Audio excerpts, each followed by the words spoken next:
Hello everyone, welcome back to this channel.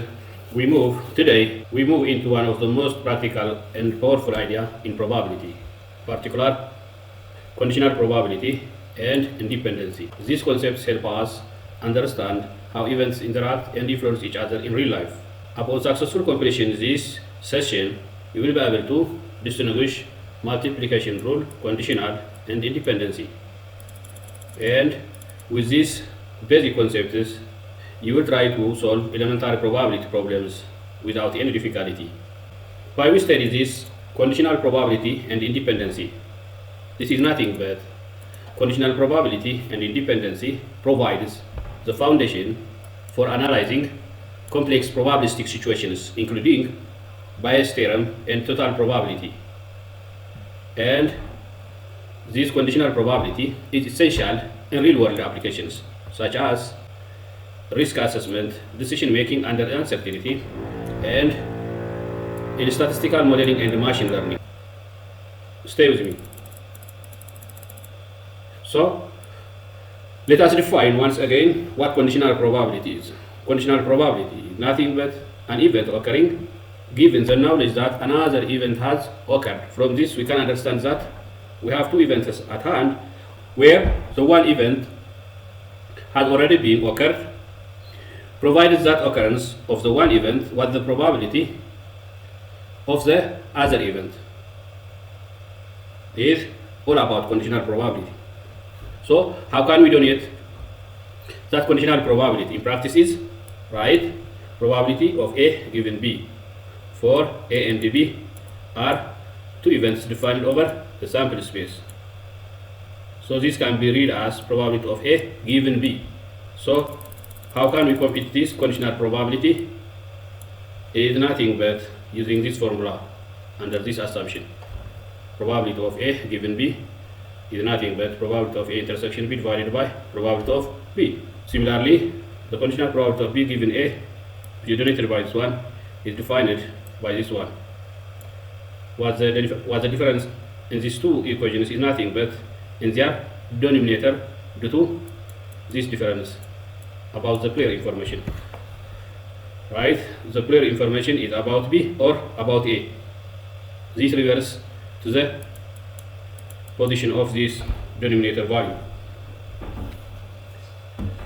And we know that the conditional probability formula, this can also be reduced into this formula.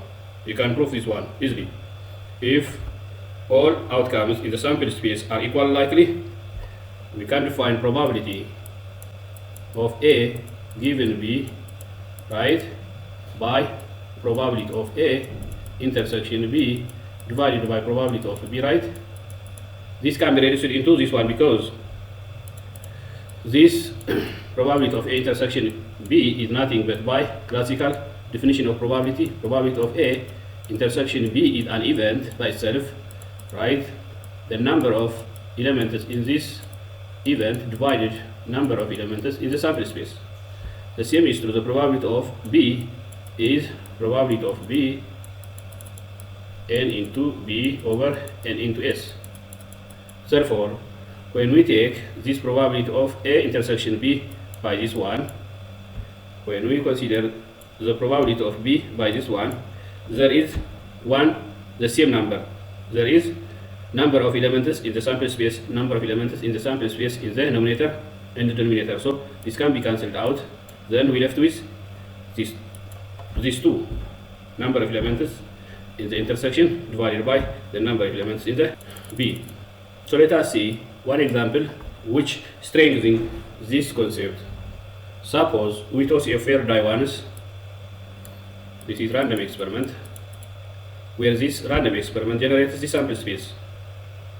Over this we define two events, A and B, where A is nothing but all about an event that number 3 turns up, whereas B an event that odd number turns up. Then find probability of A given B is the problem to be solved, right? To do so, first we need to define these events in terms of set notation, right? A is nothing but the event that number 3 turns up, meaning this contains number 3. B is about odd number, these three numbers 1, 3, 5. A intersection B is derived event, which is the common element in both events, which is 3. So what's the required to be solved? What's the required to be computed is probability of A given B. So this probability in its formula is a function of these all things, right? And we do have this probability. We can compute probability of B is nothing but the number of elements in B divided the number of elements in the sample space, right? So as the probability of B is 1 over 2, 3 over 6, right? The number of probability of A intersection B is 1 over 6, right? So probability of A given B is where probability of A intersection B is 1 over 6 divided probability of B 1 over 2. This is 2 over 6, right? 1 over 6 at the end of the day. This similarly can be computed from this one, right? Directly. The number of elements with this event A intersection B divided by the number of elements in B. This is 1 over 3. Recall that any probability under axiomatic approach of probability will have 3 axioms, meaning the legitimate probability laws, in other words. And similarly, under conditional probability, where probability of A given B follows these legitimate probability laws too, because they satisfy the axioms of probability one by one. This non-negativity axiom, the sure event axiom, and the probability about two mutually exclusive events, right? The probability of either getting A1 or A2 given B has already been occurred is nothing but the sum of these conditional probabilities. Now let us see one practical example over conditional probability. Suppose an office has 100 calculating machines, right? L into S is 100, in which some are electrical while others are manual. This is category 1 in the table. And some of the machines are new and others are used. No, this category 1 and this one category 2, right? And some machines are new while others are used. This is the second category of these machines. Regardless of new or used, the 100 machines divided into 2, electric or machine. And the other way, regardless of machine or electrical, the machines, 100 machines, can be divided into new and used. And there is also a combination of each, as we can see from this table. And we do have also 40 machines, and we do have 40 machines which are new and electrical. We do have 30 machines which are new and manual. And we have new machines regardless of this electrical or manual, which is 70. The same is true regardless of being the machine new or used. There are 60 machines. These are 40 manual machines, but the total machines are 100, which is number of elements in the sample space in any combination form is 100, right? So these are marginal counts, right? The 60, 40, 70, 30 are marginal counts in each category.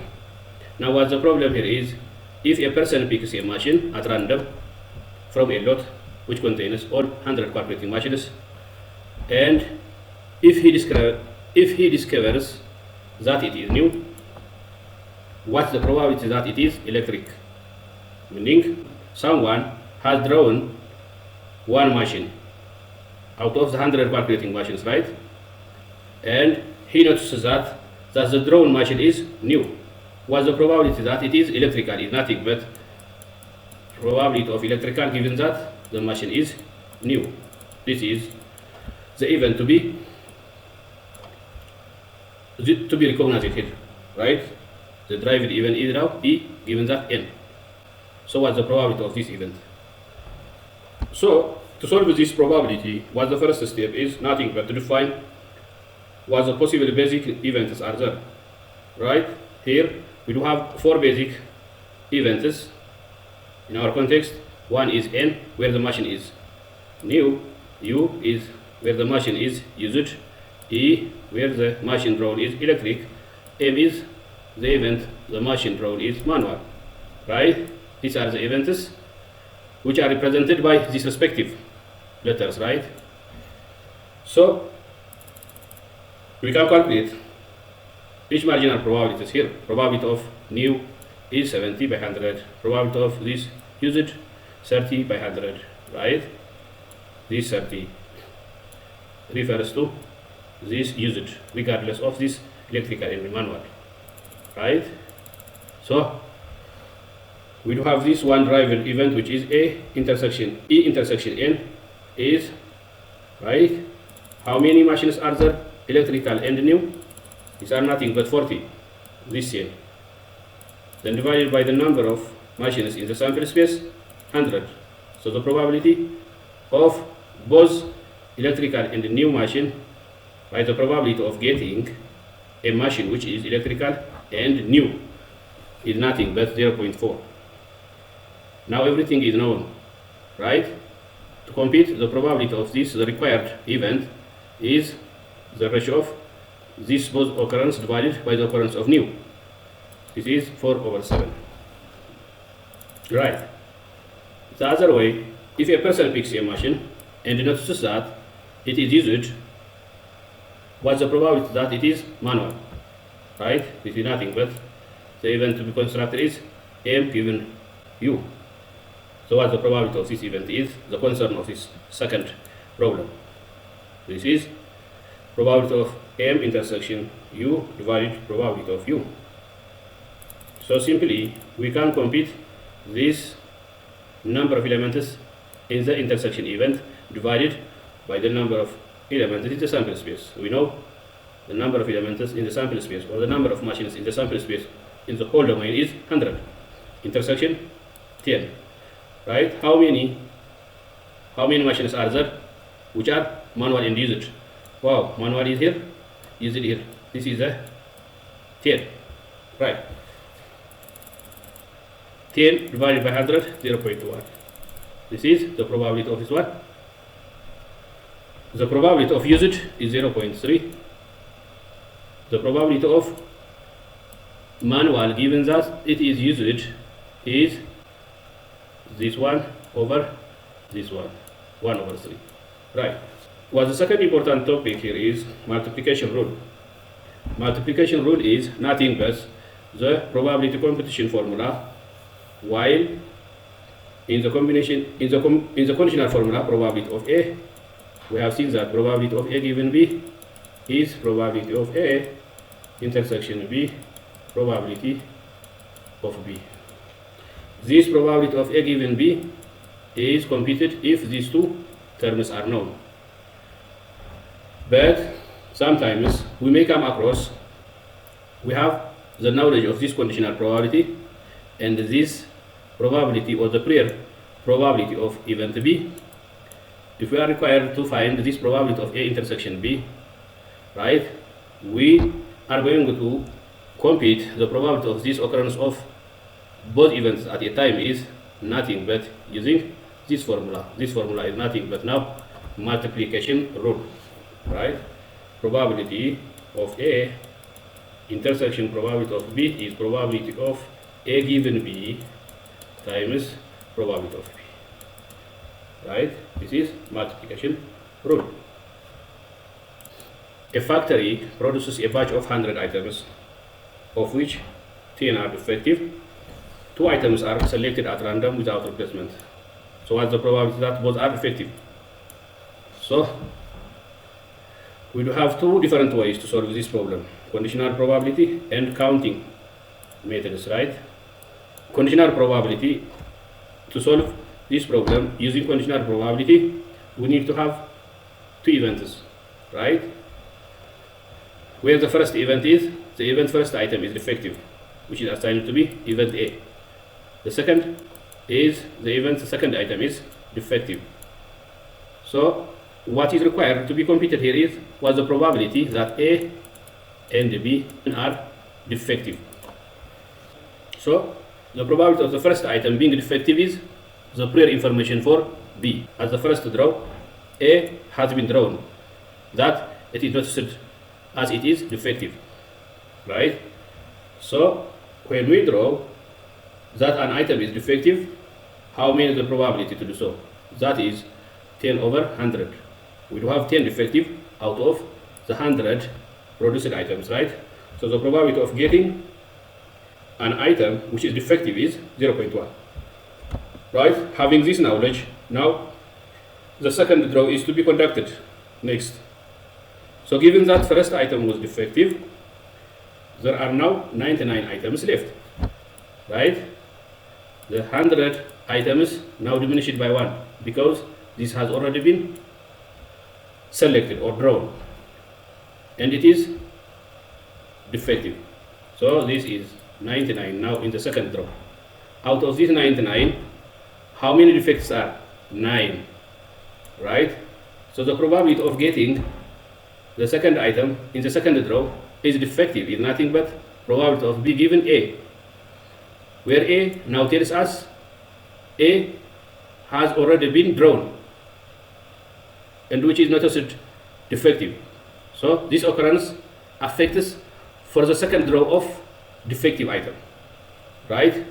So this is nothing but 9 divided by 99, right? So what's the probability of being these two events are defective is the required problem to be solved here. This is the product of the prior information, probability of A times probability of the posterior, probability of B given A, right? This one is A's probability, this one the probability of B given that A is occurred. So this is a final figure that assigns to the probability of the occurrence of two defective items. And we can solve this problem using counting technique, right? Probability that A and B defective is nothing but we do have these different ways of getting two defective items, right? These are the number of elements favorable to the event under investigation. And we do have 100 combination to 2 different ways of combination of selecting 2 items out of 100. So this 10 combination 2 divided 10, 100 combination 2 is nothing but the probability of getting A and B are defective items, right? And we can extend multiplication rule more than 2 events. For example, for 3 events, the probability of occurring this A1 intersection A2 intersection A3 is the product of this one. The prior information about A1 times probability of A2 given that A1, the probability of A3 given that the occurrence of the prior information about A1 and A2. The same is true for k-sequence events. The probability of occurring this or at a time is the product of this or, right? The third subsection of this section is independent events.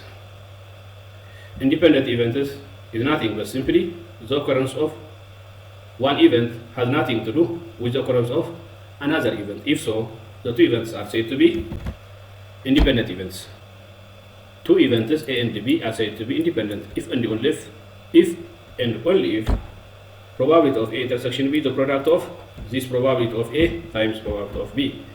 Equivalently, probability of A given B is probability of A, probability of B given A is probability of B.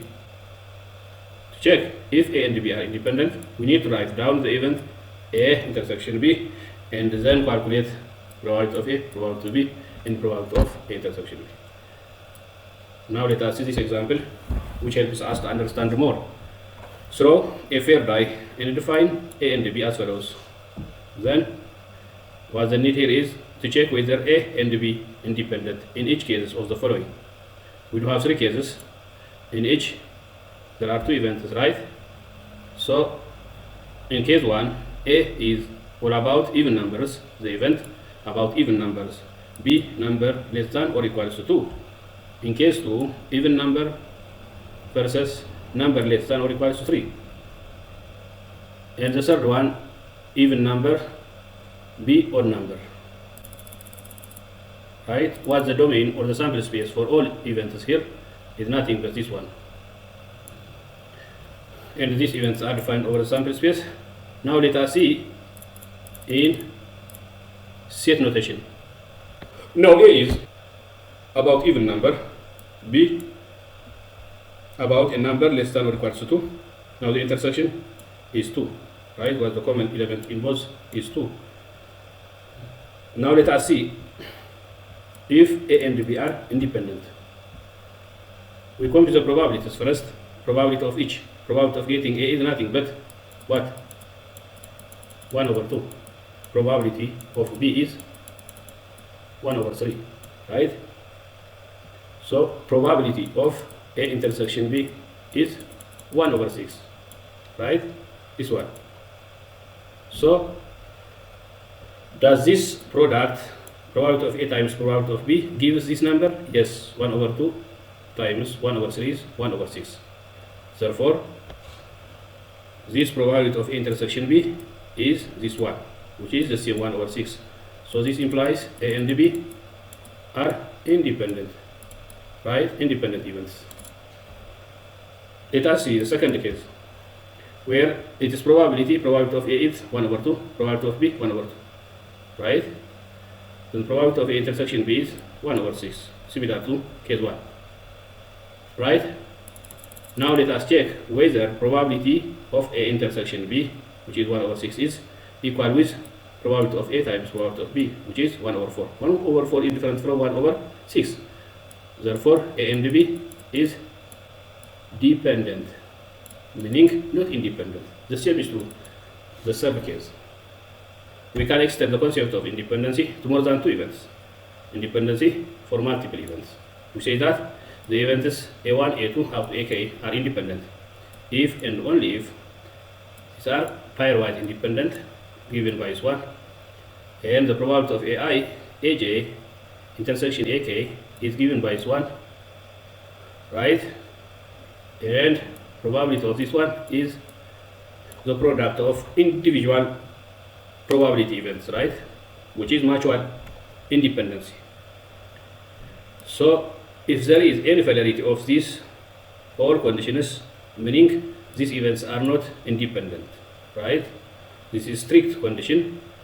These all are independent if and only if this all holds true, right?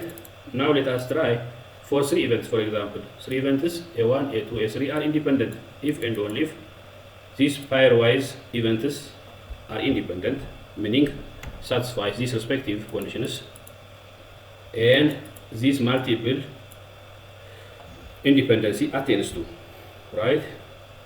So attaining these all 4 conditions makes these 3 events independent.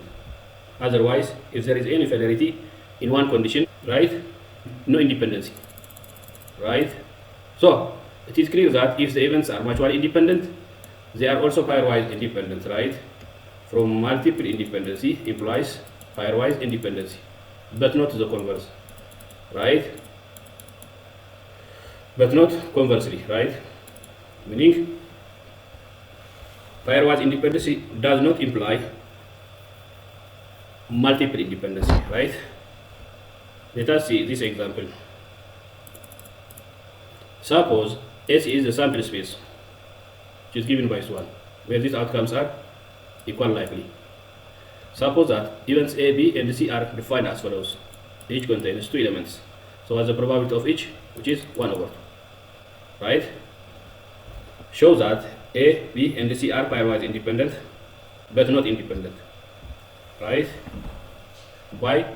Let us together. It is clear that sample points in S are equal likely, so the probability of getting A intersection B is 1 over 4.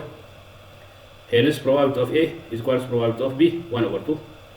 It is easy to see that the probability of this product yields this 1 over 4.